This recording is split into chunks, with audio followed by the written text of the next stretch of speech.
Right. Hello, Kenya team. Heading off literally in a couple of weeks. When are you going? I'm looking at the board, flying on the 3rd of March. You are now a team of 14, which is super exciting.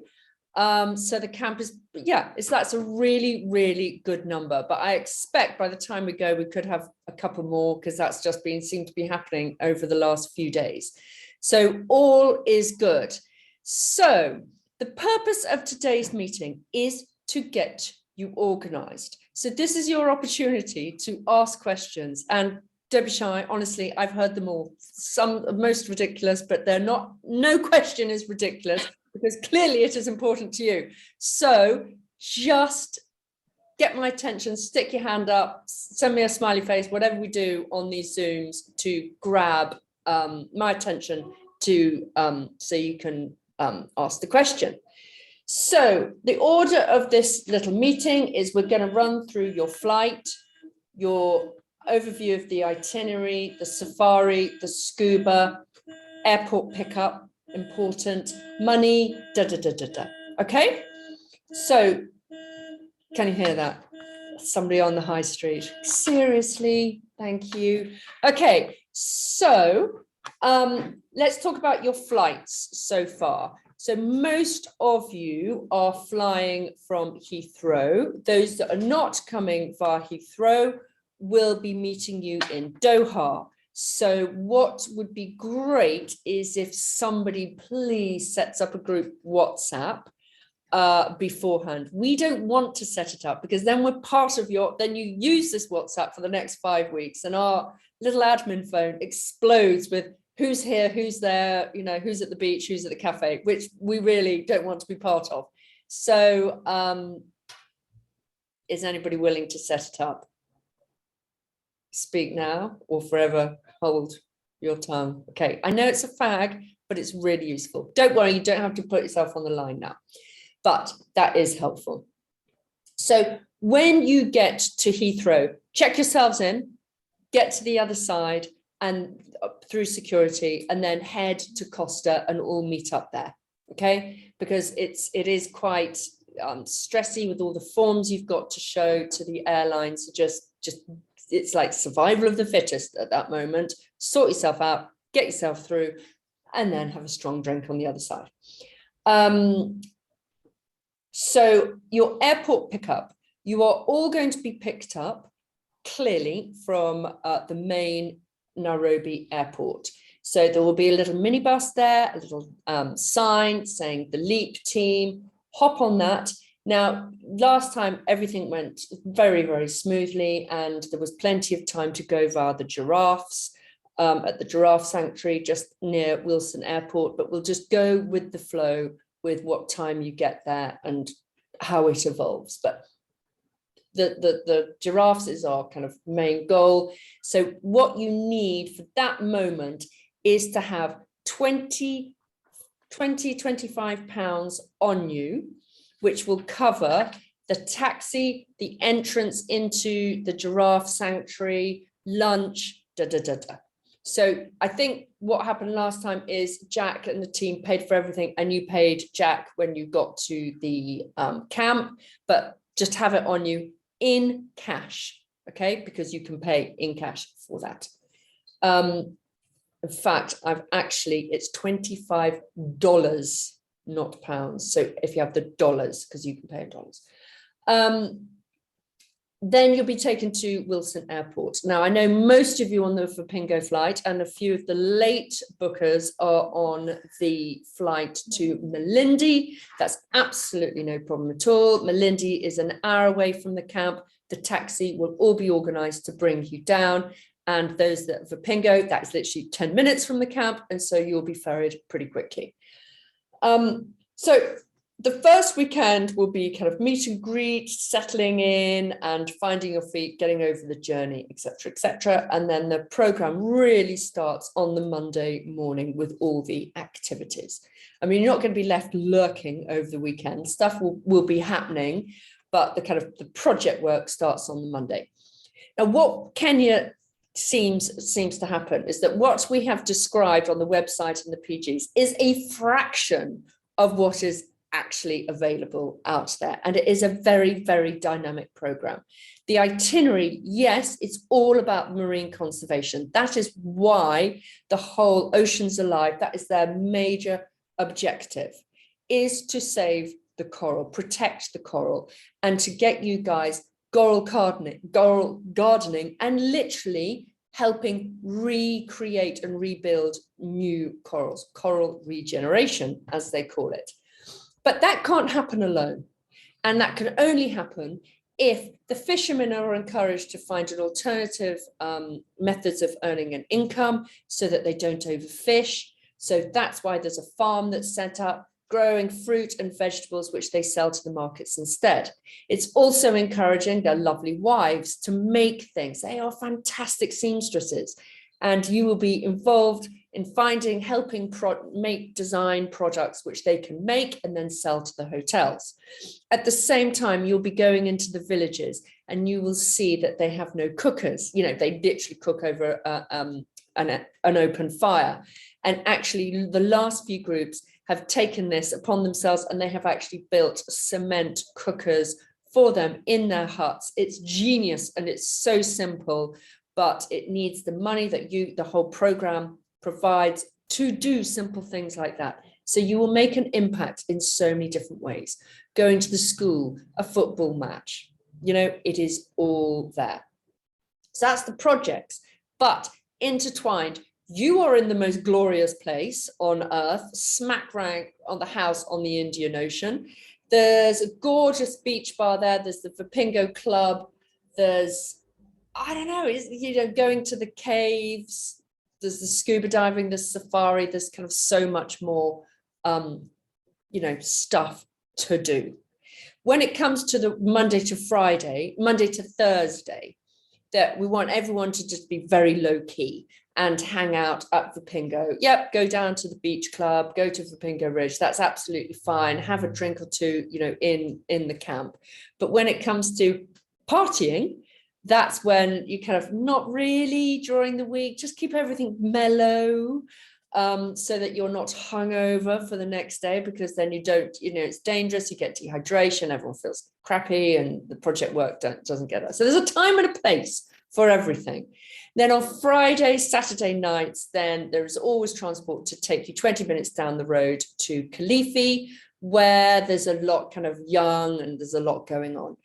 We have stopped everybody going to Watamu because it takes an hour and a half to get there, and actually it's uncontrollable. And if you want to do Watamu, then we're saying to people, change your flights at the end and go up there for 4 or 5 days at the end of the program.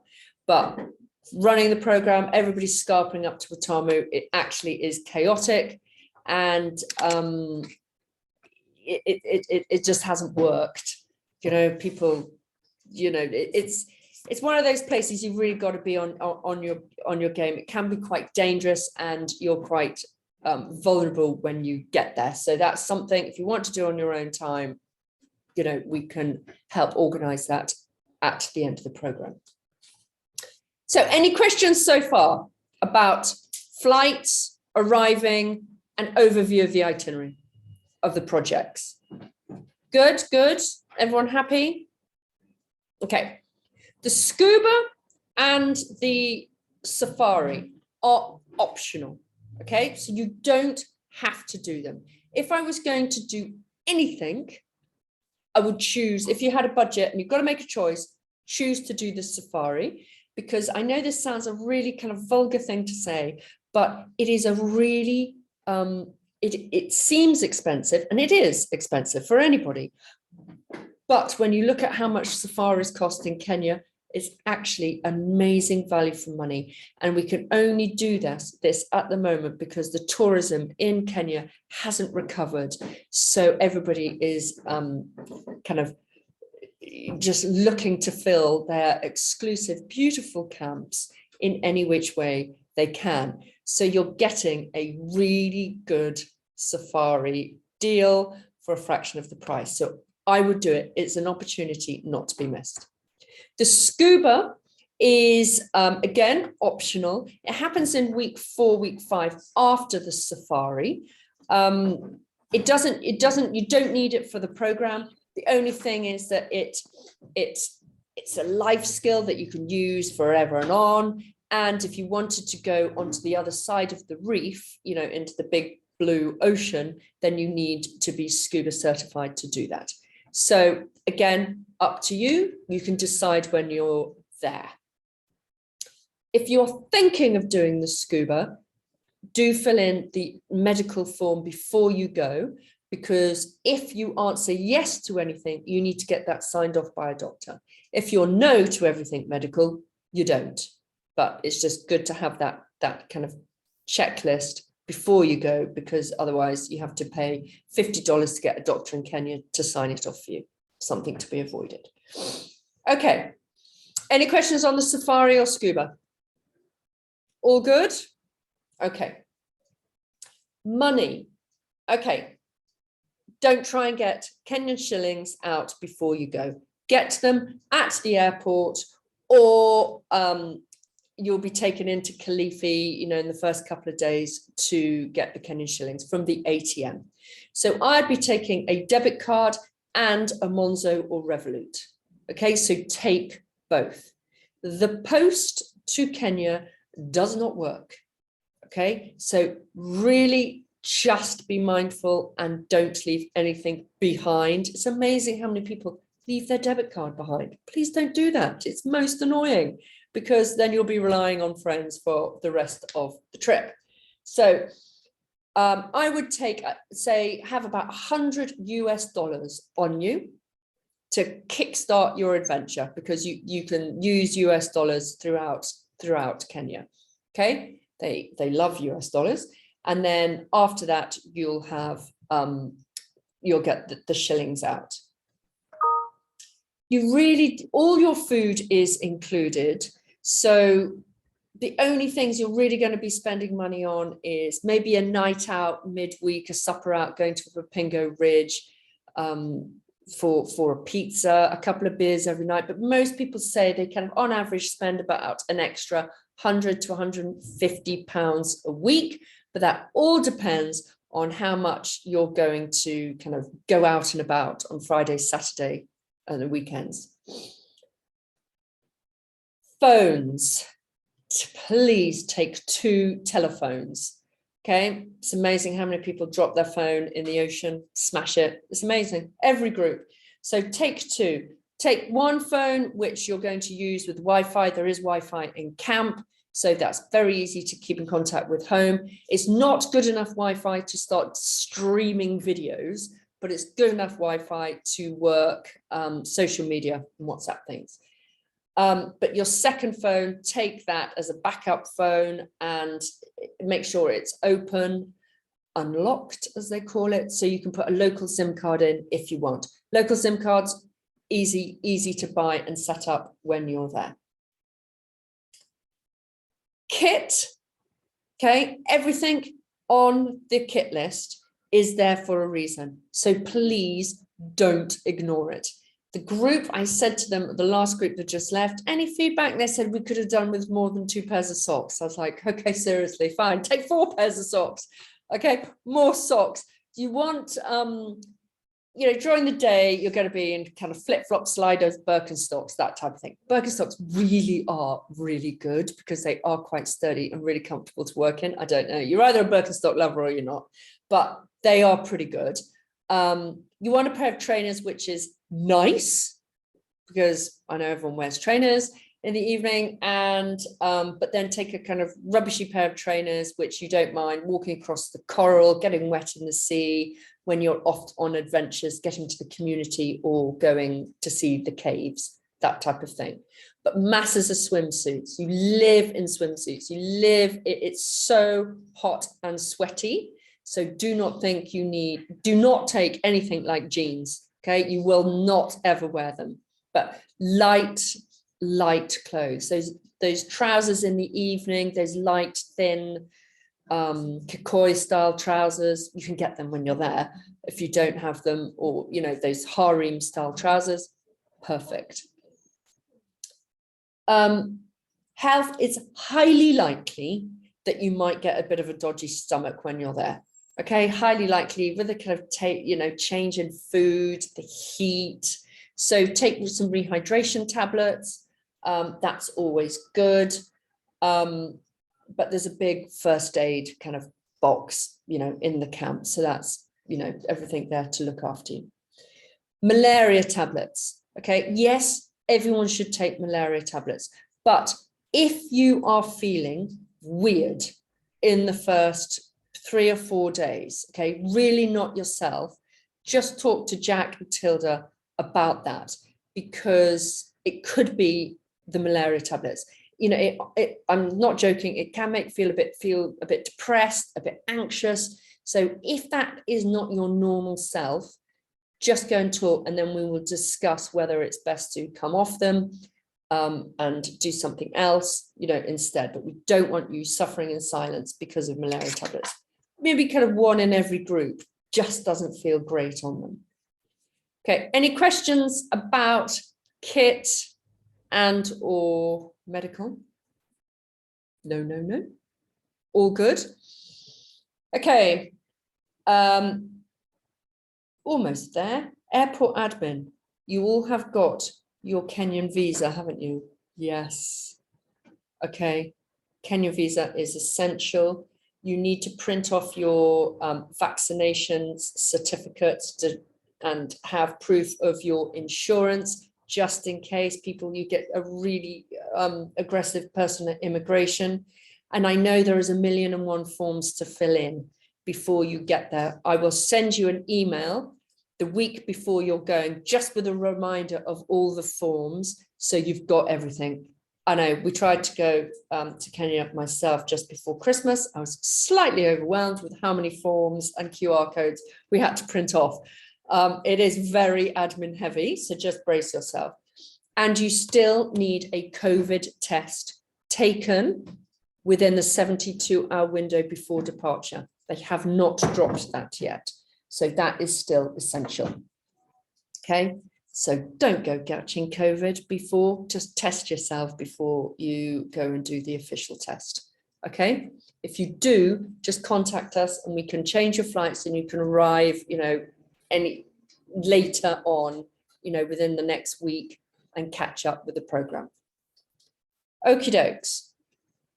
Any questions? Any questions?